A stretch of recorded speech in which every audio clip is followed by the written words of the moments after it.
Y'all gonna think I lost my mind. And this time, you might be right.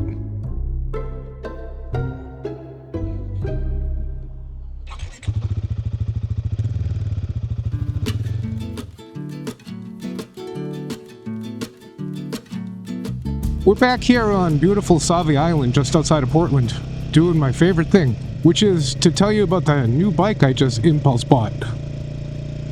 It's not true.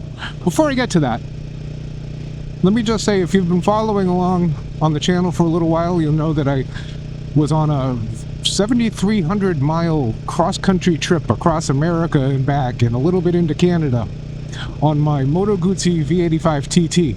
Well, I'm happy to report that I made it home safe and sound. I did crash in Montana on a muddy road and sort of broke a rib, but that seems to be healing up just fine. And the only thing that's not healed up just fine is my Moto Guzzi V85TT.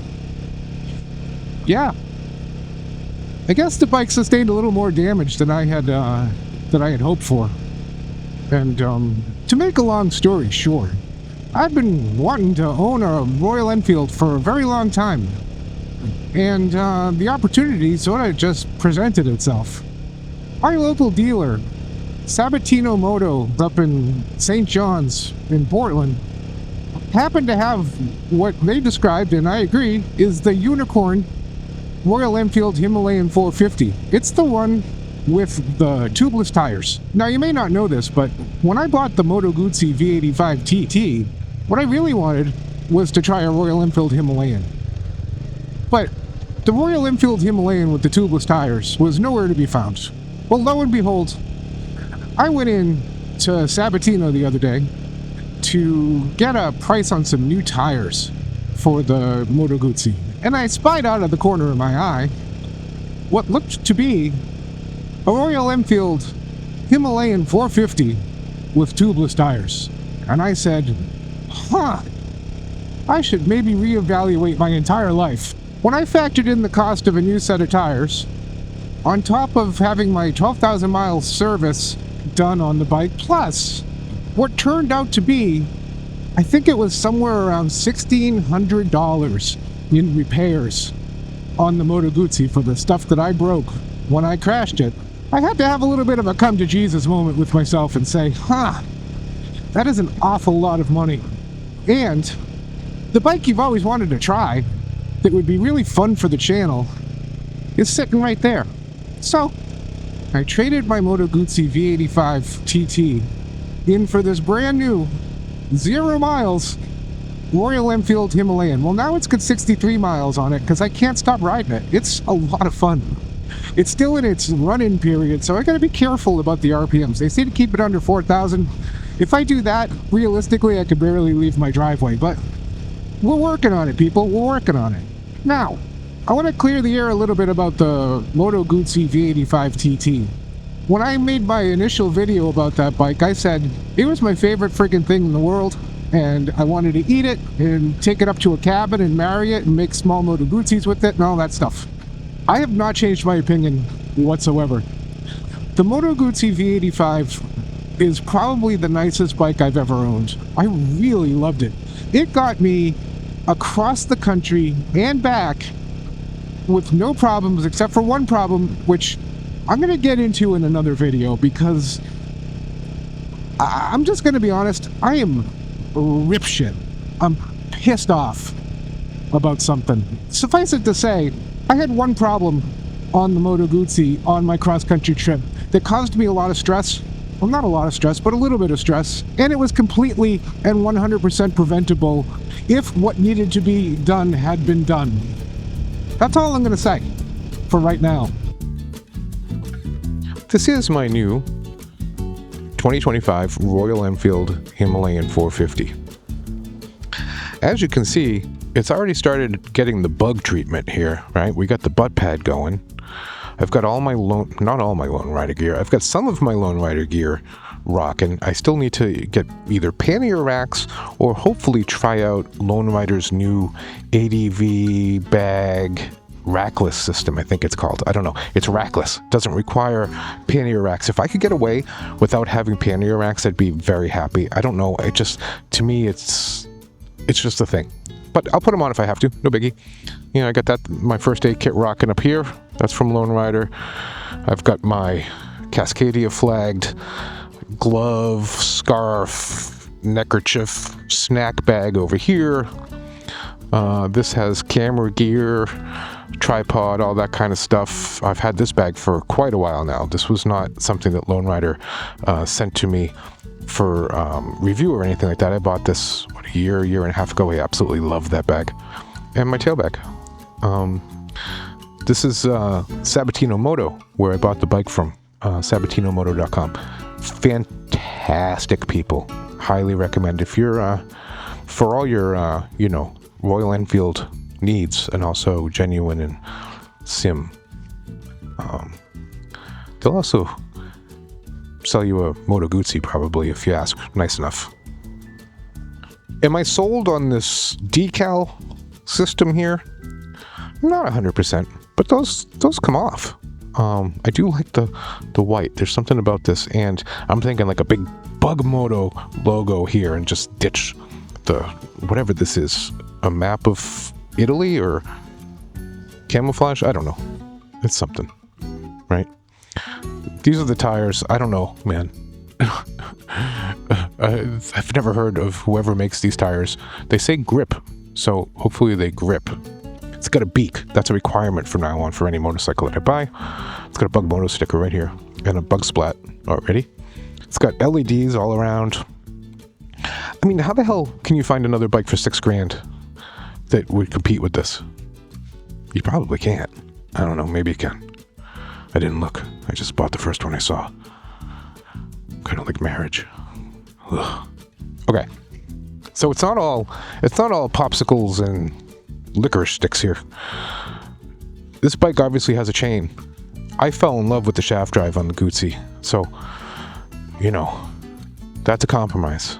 I'm gonna have it converted. I'm not really. It doesn't have heated grips, so hopefully there's an aftermarket solution for that. And it doesn't have cruise control. But I wouldn't have bought the bike if I didn't already know that there is an aftermarket cruise control solution that apparently works very well, and isn't all that expensive and is easy to install. It's, you know, it's not. I have this thing, this stupid thing, just going now. But that's both dangerous probably and stupid, and I hate it.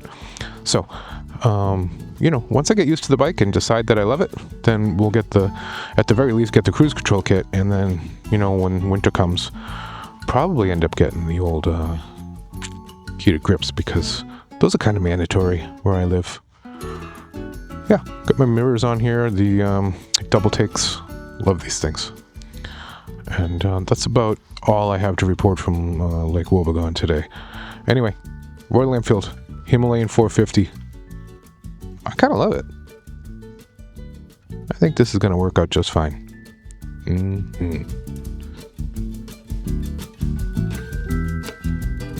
This bike is dirt cheap for a motorcycle.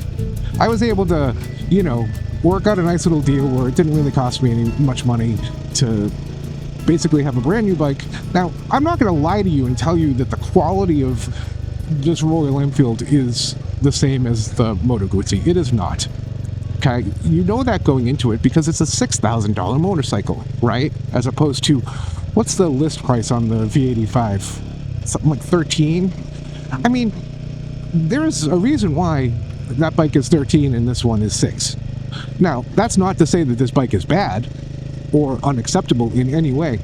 So far, I'm actually super impressed by the quality of this bike, especially for the price. Even not taking the price into account, this is a pretty nice quality motorcycle. I don't have really any complaints. The only complaint I think I really do have is the stock tires are like a no-name, I don't know what the hell they are. And I mean, they work just fine apparently, but I don't know anything about them. I don't trust them, so, you know, those will come off soon. Not today, because, you know, motorcycle budget's a little slim. Anyway, I didn't want you all to think that I gave up on the Moto Guzzi and, you know, fell in love with it and then decided that I thought it was crap. I actually think, like I said, it's probably the best bike I've ever owned. It's probably the nicest bike I'm going to own for quite some time. If you discount the fact that I Scrambler 900 from Triumph that is very nice. The V85 it's just like, it's as near to perfect as I could think I would want. I have no expectations that this motorcycle is going to be that perfect for me. However, I really wanted to experience this whole Royal Enfield world. I want to be a part of it. I think Royal Enfield is doing amazing things. I think they sold like 1 million bikes last year. Something ridiculous. And the other thing, and this is really important, when I crashed the Moto Guzzi in Montana, and I was standing there on that road all by myself, and I looked down at the bike and I said, and I think I said it on camera, what the hell am I going to do now? Part of the reason that thought went through my head was I knew that there wasn't a dealer within, 1,000 miles of where I was. If something was seriously wrong with that bike, I would have been in real trouble. Royal Enfield has at least twice, if not more, dealerships across the United States than Moto Guzzi probably ever will. And, across the world, if I ever decided to travel with this bike elsewhere, I'm pretty much hooked up. So that's kind of a big deal for someone like me who wants to spend a lot of time touring. I guess the big question is a 450 going to be enough to satisfy my needs when it comes to long-distance motorcycle touring? I can't imagine why it wouldn't be. I've ridden it so far a little bit on the highway, but again, I can't really do too much considering I'm still under the break-in period and I'm only allowed to go 13 miles an hour. But I don't need a lot of power. I'm not racing anyone when I'm out touring. I'm just sitting along doing my thing. Would I take this bike on one of the roads I was on? Where was that? In Wyoming, where the speed limit was something like 85 miles an hour? No, probably not. But to be honest, I didn't feel all that comfortable on the Moto Guzzi doing that. I probably wouldn't feel very comfortable on anything spending a whole lot of time at that speed. So, not really a concern for me. Reliability is the main concern, and I've heard nothing but good things as far as reliability goes. Be a nice bike, so I'm not too concerned about that. The other thing is, it's got a 3-year unlimited mile warranty, so if the thing grenades, I hope it happens close to a dealer. I do appreciate everyone who followed along on my cross-country trip. That really meant a whole ton to me. I've even got people emailing me and whatever, asking me, hey, did you make it home okay? We haven't heard from you for a little bit. That's the whole reason I do this channel, is just to have connections like that. I'm not in it for the money, apparently. But yeah, so that was super cool. But, just know, yes, of course, I made it home just fine. I'm almost all healed up. The biggest casualty among us was the Moto Guzzi. I put over 10,000 miles on the Moto Guzzi. Most people don't put that much mileage on a bike in a year. And I did it in, 3 months? Something like that.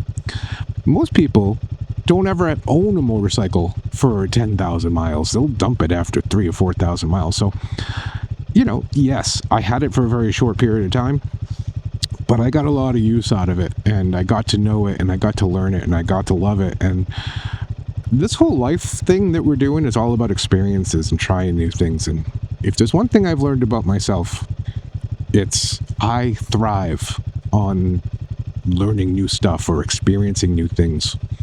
And I guess that's why I go through motorcycles once a week. I don't know.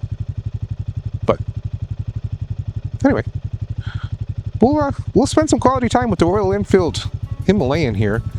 And we'll have some pretty fantastic adventures. I will, as they say in the showbiz biz. Catch you on the next one.